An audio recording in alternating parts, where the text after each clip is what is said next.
വയനാട് വെള്ളമുണ്ടയിൽ അതിഥി തൊഴിലാളിയുടെ കൊലപാതകത്തിന്റെ ചുരുളഴിച്ചിരിക്കുകയാണ് പോലീസ്.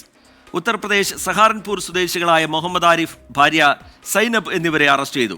ക്വാർട്ടേഴ്സിലേക്ക് വിളിച്ചു വരുത്തി കഴുത്തിൽ തോർത്തുമുരുക്കിയാണ് മുഖീം അഹമ്മദിനെ കൊലപ്പെടുത്തിയത് എന്നാണ് പോലീസ് പറയുന്നത്. സുർജിത്ത് അയ്യപ്പത്ത് വിവരങ്ങളുമായി വയനാട്ടിൽ നിന്ന് ചേരുന്നുണ്ട്. സുർജിത്ത്, പോലീസ് ഈ കേസുമായി ബന്ധപ്പെട്ടുള്ള കൂടുതൽ കാര്യങ്ങൾ ഈ ഘട്ടത്തിൽ പങ്കുവെക്കുന്നുണ്ട്.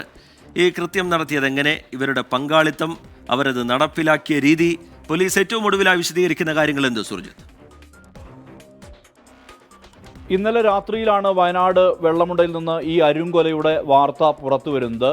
ഇതിൽ കൊല്ലപ്പെട്ട മുഖീം അഹമ്മദും ഒപ്പം തന്നെ ഈ കൊലപാതകം നടത്തിയ ആരിഫ് മുഹമ്മദും സുഹൃത്തുക്കളായിരുന്നു. ഇവർ ഒരുമിച്ച് പെയിൻറ്റിംഗ് ജോലി ചെയ്തിരുന്ന ആളുകളാണ്.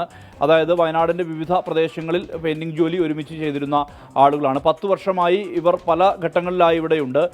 സഹാറൻപൂർ, അതായത് ഉത്തർപ്രദേശിലെ സഹാറൻപൂർ സ്വദേശികളാണ് ഇവർ. ഇതിനുശേഷം ഈ 7 മാസം മുമ്പാണ് ഭാര്യയുമായി വെള്ളിലാടി എന്ന് പറയുന്ന സ്ഥലത്ത് ഒരു ക്വാർട്ടേഴ്സിൽ ആരിഫ് താമസം തുടങ്ങുന്നത്. ഇവിടെ നിത്യ സന്ദർശകനായിരുന്നു മുഖീം എന്ന് പറയുന്ന അയാൾ. അതിലെ ഒരു ക്വാർട്ടേഴ്സിൽ ഒരു മുറിയിൽ ഇയാൾ താമസിച്ചിരുന്നു എന്നുള്ള വിവരമാണ് പോലീസ് പങ്കുവയ്ക്കുന്നത്. ഈ ഭാര്യയുമായി മറ്റൊരു തരത്തിലുള്ള ബന്ധം ഉണ്ട് എന്നുള്ള തരത്തിലാണ് ആ ഒരു സംശയമാണ് ഈ കൊലപാതകത്തിലേക്ക് നയിച്ചത് എന്നുള്ളതാണ് പോലീസ് വ്യക്തമാക്കുന്നത്.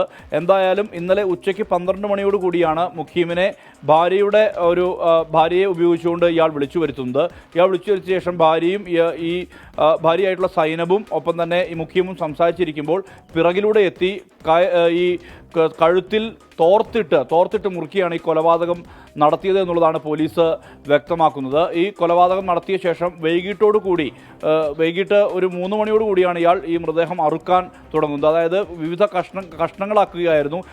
ഇതിനായി പുതിയൊരു കത്തിയും വാങ്ങിയിരുന്നു. ഇതിന് എല്ലാ ഒത്താശയും ചെയ്തു കൊടുത്തത് ഭാര്യ സൈനബാണ് എന്നുള്ള തരത്തിലുള്ള സ്ഥിരീകരണം പോലീസിൻ്റെ അന്വേഷണത്തിൽ ഉണ്ടായിട്ടുണ്ട്. ഇതേ തുടർന്ന് കൊലയ്ക്ക് ശേഷം മൃതദേഹം മാലിന്യം എന്നുള്ള നിലയിൽ 2 ബാഗുകളിലാക്കി ഇത് നേരെ കൊണ്ടുപോകുന്നത് അടുത്ത ഒരു പ്രദേശത്തേക്കാണ്. ക്വാർട്ടേഴ്സിൻ്റെ 3 കിലോമീറ്റർ മാത്രം അകലെയുള്ള പ്രദേശത്തേക്ക് ഒരു പെട്ടി ഓട്ടോറിക്ഷയിലാണ് കൊണ്ടുപോകുന്നത്. അവിടെ നിന്ന് മാലിന്യം എന്നുള്ള നിലയിൽ ഇത് 2 മേഖലകളിലേക്കായി വലിച്ചെറിഞ്ഞു. അതായത് ഈ പാലത്തിനടുത്ത് തന്നെയാണ് വലിച്ചെറിഞ്ഞത്. ഇതിൽ സംശയം തോന്നിയ ഈ ഓട്ടോറിക്ഷ ഡ്രൈവറായിട്ടുള്ള ഇതര സംസ്ഥാന തൊഴിലാളിയാണ് ഈ വിവരം ഓട്ടോ ഉടമയോട് അറിയിക്കുന്നത്. ഇത് അനുസരിച്ച് വെള്ളമുണ്ട സ്റ്റേഷനിൽ അറിയിച്ചു. പോലീസ് എത്തി പരിശോധിച്ചപ്പോൾ ഇതിൽ മൃതദേഹ അവശിഷ്ടങ്ങളാണെന്നുള്ള കാര്യത്തിൽ വ്യക്തത വന്നു. ജില്ലാ ക്രൈംബ്രാഞ്ച് ഡിവൈഎസ്പി ആയിട്ടുള്ള സുരേഷ് കുമാറിന്റെ നേതൃത്വത്തിലാണ് ഇതുമായി ബന്ധപ്പെട്ട പഴുതടച്ച അന്വേഷണം നടത്തുകയും പ്രതിയെ പിടികൂടുകയും ചെയ്തത്. തൊണ്ടർനാട് പോലീസും വെള്ളമുണ്ട പോലീസും സംയുക്തമായാണ് കേസ് അന്വേഷിച്ചത്. പ്രതികളെ റിമാൻഡ് ചെയ്തു. ശരി, സുർജിത്ത് അയ്യപ്പത്ത് വിശദാംശങ്ങൾ പങ്കുവെക്കുകയായിരുന്നു. അരും കൊലയാണ് നടന്നിരിക്കുന്നത്, അതെങ്ങനെയാണ് ഇവർ ആസൂത്രണം ചെയ്തത് എന്നടക്കമുള്ള കാര്യങ്ങളിൽ പോലീസ് ഒരു വ്യക്തത വരുത്തുകയാണ്.